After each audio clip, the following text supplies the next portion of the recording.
अधिकार एक समान है। आदिवासी दलित महिलाओं के लिए, शोषित ग्रामीण बेसहारों के लिए झालसा का योगदान है। आओ करें इंसाफ और अपने हक की बात, कानून की बात, कानून की बात, कानून की बात, कानून की बात। जोहार, नमस्कार। पूरा मुल्क आज़ादी का अमृत महोत्सव मना रहा है और यह महीना आज़ादी का महीना है, जिसमें दुनिया के अलग अलग मुल्कों में बसे हुए भारतीय भी आज़ादी के अमृत महोत्सव में शामिल हैं।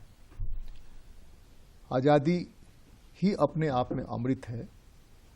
यह बात कितना सही है, कितना गलत है, उन लोगों से पूछिए जो जेलों में बंद हैं और जब बाहर निकलते हैं तो कैसी आज़ादी महसूस होती है।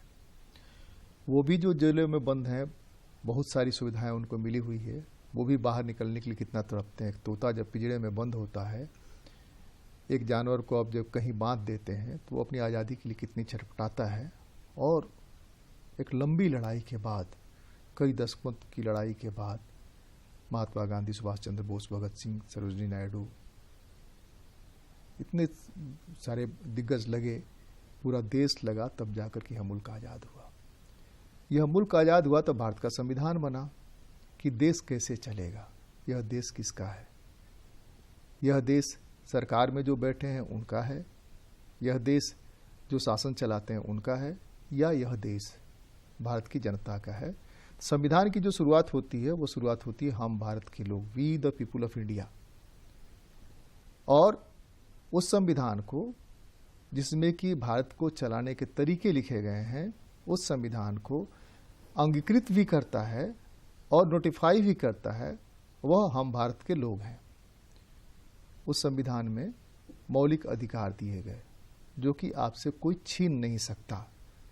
लेकिन हर आज़ादी के अपने लिमिटेशंस है, हर अधिकारों के अपने लिमिटेशंस हैं। लेकिन ये मौलिक अधिकार जो दिए गए, बहुत सारी चीज़ें, शिक्षा का अधिकार, जीने का अधिकार, उस पर बात करेंगे।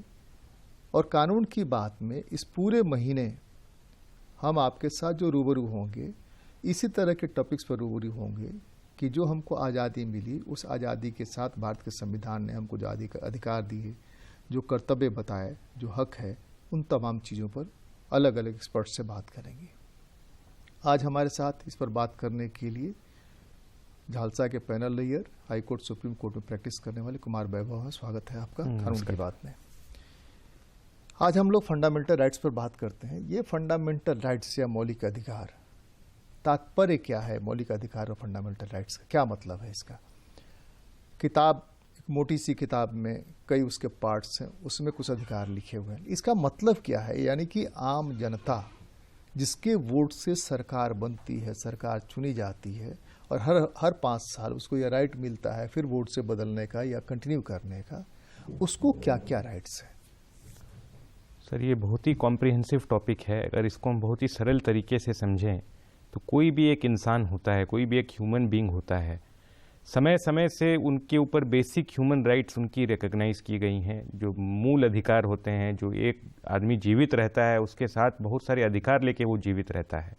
और लोकतंत्र की एक खूबसूरती है, लोकतंत्र और डेमोक्रेसी इसी से जाना जाता है कि वो अपने अपने सिटीजन्स को क्या क्या अधिकार देता है। जो एक देश में रह रहे हैं जहाँ लोकतंत्र है, यहाँ पब्लिक का राज है, वहाँ पे उन सिटीजन्स को, वहाँ पे आने वाले और दूसरे नागरिकों को भी क्या क्या बेसिक अधिकार मिलते हैं, जिनसे उनकी ज़िंदगी और सुचारू रूप से चलती है, वो समाज में अपनी भागीदारी को बढ़ाते हैं।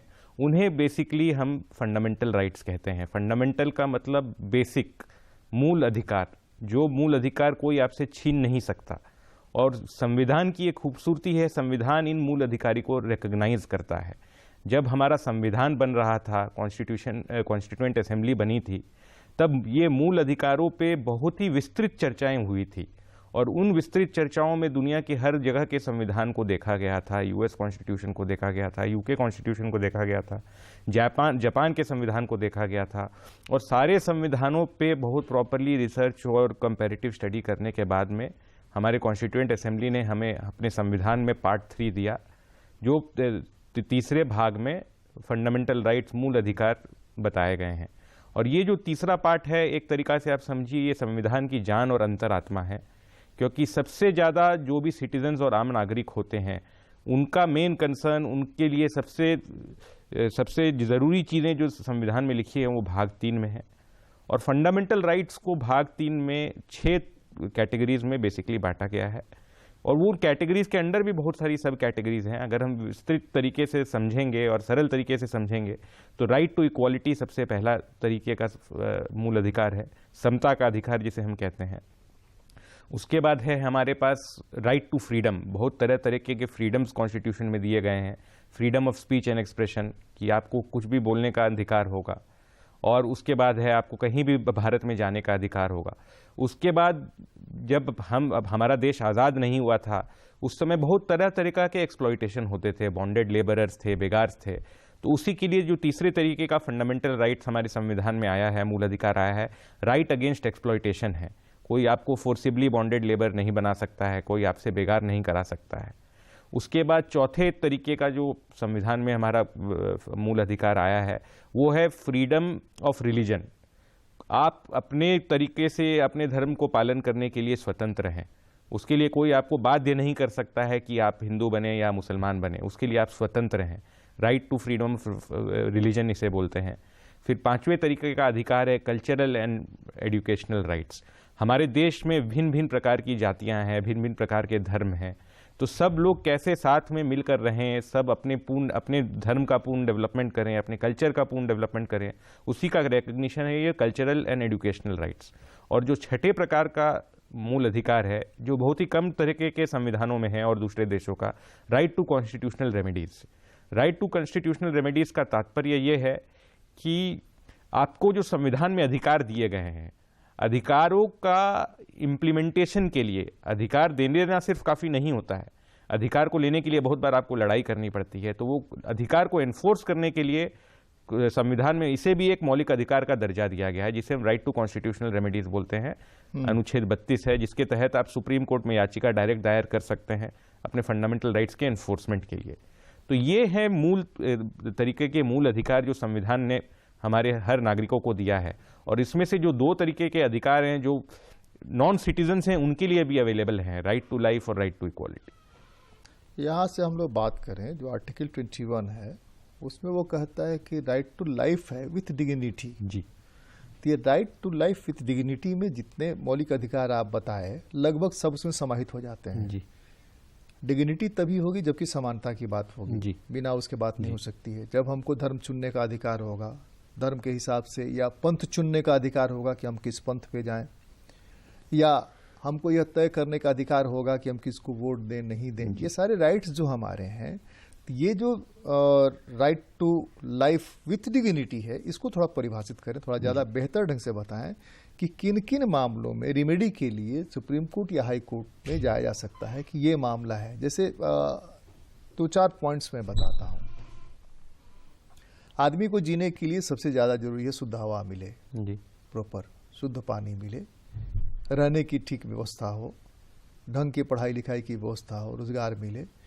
इन सब मुद्दों में अगर ढंग से विथ डिग्निटी की बात करते हैं, गरिमा के साथ बात करते हैं, तो गरिमा के साथ में चीज़ें अगर नहीं हो रही हैं तो कहाँ कैसे जा सकता है, और गरिमा में क्या क्या आता है विथ डिग्निटी में। जी, अगर हम इसको समझने का तरीका ये है कि माननीय उच्च न्यायालय ने पार्ट 3 जो कॉन्स्टिट्यूशन का है, जो संविधान का तीसरा भाग है, उसे बहुत ही डाइवर्स इंटरप्रिटेशन दिया है। उसमें कुछ कुछ बहुत ही कोर प्रिंसिपल्स हैं जो माननीय उच्च न्यायालय ने समझाए हैं मूल अधिकारों को समझने के लिए। उसमें सबसे अहम प्रिंसिपल है कि कोई भी फंडामेंटल राइट को आप एक दूसरे से अलग नहीं समझ सकते हैं। ये सब आपस में इंटरलिंक्ड हैं, आपस में जुड़े हुए हैं, और इनको समझने के लिए सबको एक साथ समझना जरूरी है। तो right to equality of opportunity in public employment, right against discrimination, ये सब मिलके, ये सब एक तरीके से अगर आप कहें तो ये अनुच्छेद 21 के अंदर भी आते हैं, right to life with dignity. और जहां तक डिग्निटी का सवाल है, ये डिग्निटी शब्द यहाँ पे जब एक सुप्रीम कोर्ट में एक केस हुआ था, ओल्गा तेलिस केस, जो पेवमेंट ड्वेलर्स होते थे फुटपाथ के, कि भाई उनको आप एक तरीका से बिना कानून का प्रक्रिया को फॉलो किए हटा नहीं सकते हैं। इसमें राइट टू डिग्निटी को माननीय उच्च न्यायालय ने समझाया ओल्गा तेलिस वाले जजमेंट में कि जो भी कोई भी इंसान है, कोई भी इंसान को आपको प्रॉपर ट्रीट करना है, आप उसको उखाड़ के ऐसे ही नहीं फेंक सकते हैं, कानून की एक प्रक्रिया होती है।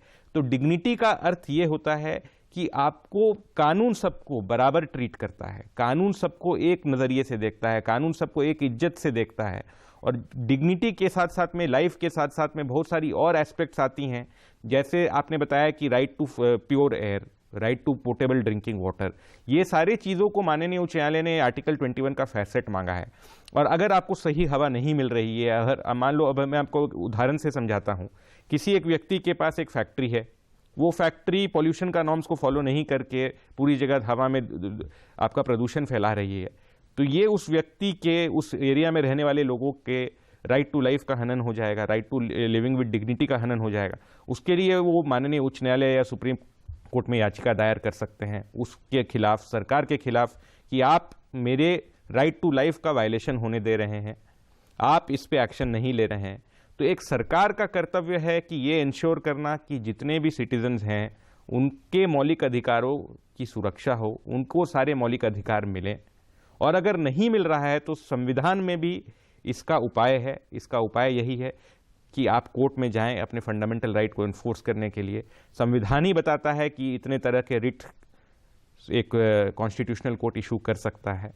तो इसमें जो सबसे अहम चीज़ जो आम आदमी के जानकारी में है कि पहले तो आपको अपने अधिकार का पता होना चाहिए कि आपके क्या क्या अधिकार हैं, और दूसरा उन अधिकार का अगर हनन हो तो उन अधिकार को हम इन्फोर्स कैसे करें।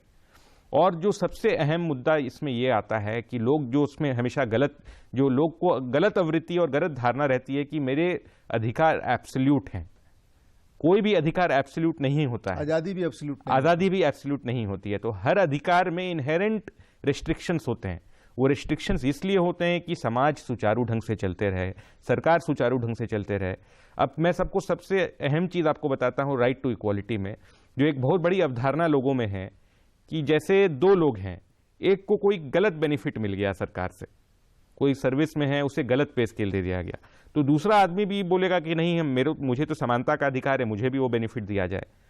तो इसको भी माननीय उच्च न्यायालय ने समझाया है कि right to equality does not include negative equality. किसी को कुछ गलत मिला है तो आप राइट टू इक्वालिटी क्लेम करके ये नहीं बोल सकते हैं कि मुझे भी वही बेनिफिट दिया जाए। और दूसरा, अगर हम रेस्ट्रिक्शन को समझने की कोशिश करें, जब होता है right to freedom of speech and expression, इसका ये मतलब नहीं है आप अपने देश के विरोधी कुछ आप बोले जा रहे हैं, आप धरना प्रदर्शन कर रहे हैं, दूसरों को परेशान कर रहे हैं, तो उसमें भी रीजनेबल रिस्ट्रिक्शंस हैं। जो संविधान का अनुच्छेद 19 है उसी में लिखे हुए हैं reasonable restrictions, public order, morality, sovereignty and integrity of India. तो सबसे अहम चीज जो आम आदमी को समझना है कि कानून सर्वोपरि है, संविधान एक देश की जान है, और संविधान देश को सर्वोच्च बनाता है। The constitution is for the people and by the people. तो कानून और संविधान सर्वोपरि है, और उसी के तहत जितने भी फंडामेंटल राइट्स हैं वो जो दिए गए हैं, उसी को फंडामेंटल राइट्स को उसी दायरे में आपको समझना है, उसी दायरे में उन फंडामेंटल राइट्स का एक्सरसाइज किया जाता है। दो पॉइंट आया यहाँ पर, जैसे कि एक पॉइंट आया जीने के अधिकार से संबंधित, दूसरे समानता के अवसर से संबंधित फंडामेंटल राइट्स में ही। नदियाँ शुद्ध जल, ग्राउंड वाटर को भी रिचार्ज करती हैं, और सरफेस वाटर भी उसी से ज़्यादा होता है। नदियों को ही अगर आप प्रदूषित कर देंगे तो हमको शुद्ध जल कहाँ से मिलेगा, नंबर 1। नंबर 2, अलग अलग स्कूल्स खोल करके अलग अलग ढंग से पढ़ाई करेंगे तो उसमें समानता का अवसर कैसे पैदा होगा। ये जो है कि ठीक है आपको स्कूल खोलने का राइट है, इसका मतलब ये कि अलग अलग स्कूल खोलेंगे, अलग अलग व्यवस्था होगी, वहाँ पर अलग अलग तरह की पढ़ाई होगी, तो इक्वलिटी कैसे होगी। जैसे सरकारी स्कूल्स हैं, सरकारी स्कूल्स हैं, उनको होना चाहिए, जो संविधान कहता है कि मूलभूत अधिकार होने चाहिए, वो टपक रहा है पानी में, दीवार गिर रहा है, 150 बच्चे हैं, एक टीचर है, 2 टीचर है। तो यहाँ तो हमारे समान अधिकार और डिग्निटी के साथ जीने के लिए हमको बेहतर पढ़ाई चाहिए, वो हमको नहीं मिल रहा है, हम क्या करें। दूसरे की हमारी पहुंच नहीं है, एक तो हमारे पास नॉलेज नहीं, जिस पर हम बात कर रहे हैं अपने दर्शकों को बताने के लिए। यह जानेंगे तब तो आप रिमेडी के लिए कहीं जा सकते हैं, जो 2 फोरम, हाई कोर्ट और सुप्रीम कोर्ट। कि आप जहां का शासन है, जो लोग वो देख रहे हैं, वो लोग वो व्यवस्था नहीं करें, लेकिन सरकारें खुद नदियां प्रदूषित करें और उसको कंट्रोल नहीं करें, सिर्फ कहें। ग्रीन ट्रिब्यूनल बना हुआ है जी। उसकी अपनी व्यवस्था है। तो इन स्थितियों में पब्लिक को क्या करना चाहिए? सबसे अहम चीज़ है पब्लिक को जागरूकता होना कि पॉल्यूशन कैसे हो रहा है, और जब पॉल्यूशन हो रहा है तो पॉल्यूशन के जितने कानून हैं, कानून में जितने भी फोरम्स प्रोवाइड किए गए हैं, ऐसे बहुत सारे उदाहरण हैं जिसमें पब्लिक के एक आम आदमी ने जनहित याचिका दायर की, रिट पिटीशन दायर किया नदी के प्रदूषण के खिलाफ। और उसमें तो पोस्ट कार्ड लोग लिखते थे, पोस्ट कार्ड से भी वो रिट पोस्ट कार्ड से भी उसको रिट माना गया है। समय हमको माना जी याद जी है। जी। हाँ। तो इसका जो जूरिस्प्रूडेंस डेवलप हुआ है, ये सारी टेक्निकलिटीज के बियॉन्ड हुआ है। कानून की जितनी पेचीदगियां हैं, जितनी फॉर्मेलिटीज हैं, तो जो जनहित याचिका का कंसेप्ट आया, ये इसीलिए आया to fortify the fundamental rights. एक आदमी, तो इसमें यहाँ पे हमारे उच्च न्यायालय में भी बहुत सारे ऐसे उदाहरण हुए हैं कि लेटर पिटीशन पे कोर्ट ने संज्ञान लिया है और उस पर सरकार को जवाब तलब किया है। सरकार ने भी इसमें अखबार पढ़ करके जी ले लेते हैं संज्ञान में, सुओ मोटो भी लिया है, लेटर पिटीशन पे भी लिया है। तो इसमें एक आम आदमी को इसमें सबसे अधिक आवश्यकता है जागरूकता की। कहीं पोल्यूशन हो रहा है, आप तो सबसे पहले अपने नहीं करें, यह आपकी फंडामेंटल ड्यूटी भी है, और उसके अलावा अगर कुछ हो रहा है तो उस पर आवाज आप जरूर उठाएं, आप न्यायालय का शरण जरूर लें। और इसके लिए, इसके एनफोर्समेंट के लिए न्यायालय कभी भी टेक्निकलिटीज पे भी इंसिस्ट नहीं करती है। आप एक सिंपल चिट्ठी के माध्यम से ये माननीय न्यायालयों के नॉलेज में ला सकते हैं कि यहाँ पे ऐसा हो रहा है। और आप ये चीज तो जाहिर है कि ये फंडामेंटल राइट्स और जो मौलिक अधिकार का जूरिस्प्रूडेंस है, ये एक बहुत ही डेवलपिंग जूरिस्प्रूडेंस है। अब मैं आपके दूसरे मुद्दे पे आता हूं, जो एजुकेशन का। तो यहां इक्वालिटी को हमें इस तरीके से समझना है कि सबको अपॉर्चुनिटी मिले। देखिए, ऑब्वियस जाहिर सी बात है कि आप दो, एक प्राइवेट स्कूल, एक सरकारी स्कूल को आप कभी कंपेयर नहीं कर सकते हैं, मगर आप उस समय से इस समय को कंपेयर कीजिए कि जब हमारे देश में एक बच्चे को कोई अधिकार नहीं था शिक्षा का। अगर उसके माता पिता चाह सकते थे, अफोर्ड कर सकते थे, तभी उसको शिक्षा मिल सकती थी। और अब के समय में जब संविधान में अनुच्छेद 21A लाया गया है कि 6 साल से 14 साल के बच्चों को सरकार मुफ्त में शिक्षा देगी, तो कुछ नहीं से इस स्टेज तक आना, ये बहुत बड़ा प्रोग्रेस है हमारी डेमोक्रेसी के लिए। प्रोग्रेस है, लेकिन समानता नहीं है ना। ये इस समानता को इसी तरीके से हमें समझना है कि समानता, एग्जैक्ट समानता तो कभी नहीं हो सकती है। Equals should be treated equally, unequals can not demand equal treatment. ये इक्वालिटी का एक बहुत बड़ा प्रिंसिपल है कि ट्रीटिंग इक्वल्स अलाइक। तो मान लीजिए 3-4 तरीके के बच्चे हैं गांव में, और सबको आपको गांव के स्कूल में एडमिशन लेना है, जो सरकारी स्कूल चल रही है, तो सरकारी स्कूल उसमें भेदभाव नहीं कर सकता है कि आप उस जाति से आते हैं, आप उस धर्म से आते हैं, हम आपको इसमें एडमिशन नहीं देंगे। तो इक्वालिटी को, समानता का अधिकार को इस तात्पर्य में समझना बहुत जरूरी है। राइट टू इक्वालिटी के बहुत ही डाइवर्स इंटरप्रिटेशंस होते हैं, और लोग इसको बहुत बार मिसअंडरस्टैंड करते हैं कि नहीं, ये इक्वालिटी कैसे हुई।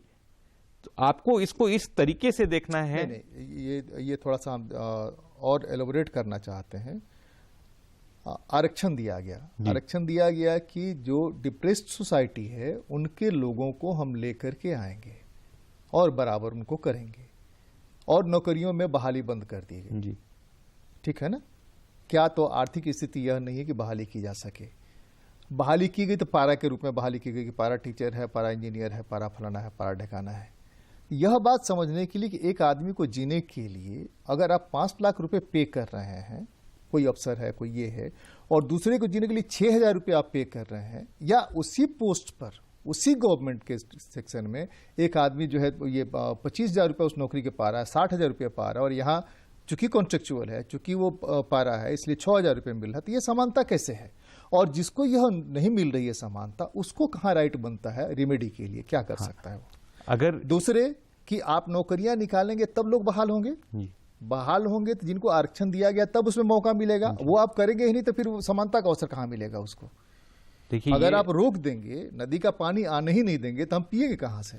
ये दो अलग अलग चीजें होती है। ये जो, जहां तक आरक्षण का सवाल है, आरक्षण को हम पॉजिटिव डिस्क्रिमिनेशन बोलते हैं। बिल्कुल। आरक्षण को इसलिए लाया गया, ये बहुत ही हिस्टोरिकल चीज है। आरक्षण को क्यों लाया गया? ये सिर्फ हमारे देश में आरक्षण नहीं लाया गया। अगर आप देखेंगे, हम मूल अधिकारों से इनको समझना चाहते हैं। मूल अधिकारों से इसलिए समझना चाहते हैं कि जब हमको लाइफ विथ डिग्निटी है, तो लाइफ विथ डिग्निटी में ये सारी चीजें शामिल होती हैं। जी, आप ठीक है अछूत कहने पर रोक लगा दीजिए, उसकी जाति का नाम लेकर कहने पर रोक लगा दीजिए, व्यवहार वही करिए, तो तुम्हारा बराबरी नहीं होने, कानून का कोई मतलब नहीं हुआ। जी। हम कह रहे कानून है, जो मूलभूत अधिकार हमको दिए गए हैं उसमें शामिल है कि हमको विथ डिग्निटी जीना है, विद डिग्निटी जीना है। आप ही कह रहे हैं, यानी कि हमने जो संविधान बनाया, हमने जो संविधान अंगीकृत किया, उसमें लाइफ विद डिग्निटी है। वो डिग्निटी हमारी कहाँ रहेगी? ये डिग्निटी तो मस्ट है, और इस अमृत महोत्सव में यह अमृत निकलना चाहिए कि उसकी डिग्निटी का भी ख्याल रखा जाए। ये जाहिर सी बात है, जो डिग्निटी है ये भी एक बहुत वाइड कंसेप्ट है। तो जहां तक बात आती है कि एक कॉन्ट्रैक्चुअल एम्प्लॉयमेंट और एक रेगुलर एम्प्लॉयमेंट, इसमें फिर वही कंसेप्ट अप्लाई करेगा कि इक्वालिटी अमंगस्ट इक्वल्स। अब ये अगर आप देखिएगा जो हमारे देश की स्थिति है, हमारे देश में समय समय के साथ में बहुत सारे बदलाव हुए हैं, तो उसी चीज़ में ये कॉन्ट्रैक्चुअल अपॉइंटमेंट का जन्म हुआ कि आप जो नॉर्मल रिक्रूटमेंट प्रोसेस करते हैं उसमें बहुत समय लग जाता है, तो बहुत सारे अनएम्प्लॉयमेंट को देखते हुए और सरकार के काम के इंटरेस्ट को देखते हुए ये कंसेप्ट को लाया गया कि लोग को एडहॉक एम्प्लॉयमेंट दिया गया। तो इसमें भी बहुत सारे सुप्रीम कोर्ट में मामले गए, तो सुप्रीम कोर्ट ने इसको इसी तरीके से समझाया, इसी तरीके से इंटरप्रेट किया, होल्ड किया कि equality should be amongst equals. तो हमें सबसे अहम चीज जो समझना है कि दो अनइक्वल लोग इक्वालिटी क्लेम नहीं कर सकते हैं। Equal pay for equal work भी इसमें एक कंसेप्ट आता है, उस पर भी माननीय उच्च न्यायालय ने यह समझाया है कि equality can be amongst equals. तो एक कॉन्ट्रैक्चुअल एम्प्लॉय रेगुलर एम्प्लॉयमेंट का एम्प्लॉय इसमें समानता को क्लेम नहीं कर सकता है। अंतिम चीज हम ये पूछना चाहते हैं, रिमेडी के लिए जो लोग जाना चाहते हैं, जो मौलिक अधिकार हैं, उन मौलिक अधिकारों के रिमेडी के लिए उनको क्या खर्च करना पड़ेगा? एक तो आपने बताया कोई खर्च नहीं करना पड़ेगा। अगर सचमुच में मूलभूत अधिकार का उनका मामला है तो सीधे चिट्ठी लिख करके भी कर सकते हैं। जी। ये सारी चीजें तो अगर है तो रेमेडी क्या क्या हो सकता है? अब रेमेडी जो होती हैं, इसमें आप एक और मौलिक अधिकार को समझिए, right to get legal aid, right to access to justice. Access to justice भी आपका मूल अधिकार है। अब एक गरीब आदमी है, जो बहुत ही नीचे तबके का आदमी है, जिसके पास एकदम भी पैसे नहीं है कि वो कोर्ट को एक्सेस कर सके। कोर्ट को एक्सेस करने के लिए बहुत सारी फॉर्मेलिटीज होती हैं, तौर तरीके होते हैं। अब लेटर पिटिशंस हैं, जरूरी नहीं है कि वो हर लेटर पिटिशन एंटरटेन होगा ही। तो उसके पास भी आपके पास उपाय क्या है? जो लीगल सर्विसेज अथॉरिटीज हमारे देश में सरकार ने कानून के तहत बनाई हैं, तो आप उसमें लीगल सर्विस अथॉरिटीज एक्ट एक कानून है, उसमें बहुत सारे कैटेगरीज दिए गए हैं कि ये सारे लोग जो इतने पैसे से कम कमाते हैं, जो वुमेन हैं, विक्टिम्स ऑफ डिजास्टर हैं, ये जाके इसमें मुफ्त की कानून सहायता प्राप्त कर सकते हैं। तो इसमें बहुत सारे ऐसे एप्लीकेशंस आते हैं, इसमें बहुत अब जागरूकता बढ़ी है। लीगल सर्विस अथॉरिटीज के ऐप आ गए हैं, वेबसाइट्स आ गए हैं, तो लोग ऐप में जाते हैं, अपनी समस्या को लिखते हैं, अपने कुछ कागजात लगाते हैं, वो समस्या अथॉरिटी के पास आती है, अथॉरिटी उन्हें पैनल लॉयर देती हैं जहां दिया जा सके, और वो पैनल लॉयर उनकी याचिका को दायर करते हैं, और उसमें उन्हें ₹1 भी अपने जेब से खर्च नहीं करना पड़ता है। तो एक्सेस टू जस्टिस और लीगल एड, ये हमारे मौलिक अधिकारों को और स्ट्रांग बनाता है और फोर्टिफाई करता है। तो ये जानकारी होना बहुत जरूरी है लोगों को कि आप अपने निकटतम डीएलएसए में जाएं या Jharkhand state legal service authority में आएं, और ये हर तालुक लेवल में भी है, हर स्टेट में है, नेशनल लेवल में है। तो बस जरूरी है इसके बारे में जागरूकता। अभी हमने मौलिक अधिकारों पर चर्चा की कि मौलिक अधिकार क्या है, और रेमेडी जहां है, रेमेडी के लिए जैसा कि कुमार वैभव ने बताया, और भी रास्ते हैं। इतना सरल कर दिया गया कि जो पोस्टमैन है, जो डाकिया जाता है, उसके पास जो मोबाइल होता है, उस मोबाइल से भी आप चिट्ठी भेज सकते हैं डीएलएसए को, हाई कोर्ट को, जिनको आप चाहें, सुप्रीम कोर्ट को भेज सकते हैं, अपना दुखड़ा बता सकते हैं। आपको फ्री लीगल एड मिलना शुरू हो जाएगा अगर आप उस कैटेगरी में आते हैं। अगर आपका मामला वो है तो उस मामले की सुनवाई हो सकती है। कानून की बात में आज तो बस इतना ही। अगले बार मिलते हैं, किसी और मुद्दे पर चर्चा करते हैं। बहुत बहुत धन्यवाद। नमस्कार। नमस्कार।